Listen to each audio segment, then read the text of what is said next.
समय को किए सिद्ध करुच्छ क्या द्वारा आम जानूँ जे समय अच्छी बोली मन द्वारा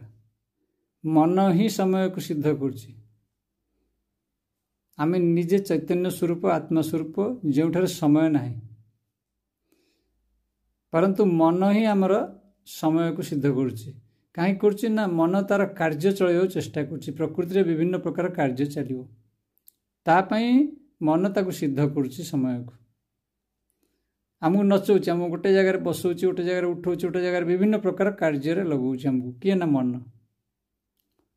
तो गोटे जगार आउ गोटे जगह मुवमेंट है तो समय है समय हूँ गोटे गति यदि गति ना तो समय ना आम कह आम स्थिर हो बसीजा तो समय कौन बंद हो स्थिर हो बस माने यदि तुम शरीर और मन उभय स्थिर हो तेबे समय बंद हो समय प्रभाव तुम ऊपर रही मात्र शरीर को सीना तुम्हें निश्चल कर पार किंतु मन को संपूर्ण निश्चल करने संभव होनी जदि बा हूँ क्षण मुहूर्ते हो समय समय रोनी और से समय आम अनुभव करुचे स्व अनुभव हो आत्मार अनुभव हो आत्मार अनुभव कि सेपरेशन नुह आम अलग नुहे भिन्न नुहे से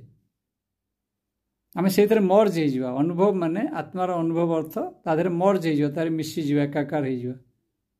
तेणु आम किसी अलग अनुभव करवानी बाहर जे आत्मा ये आमको देखाईदेव एमती देखा सेमती किसी ना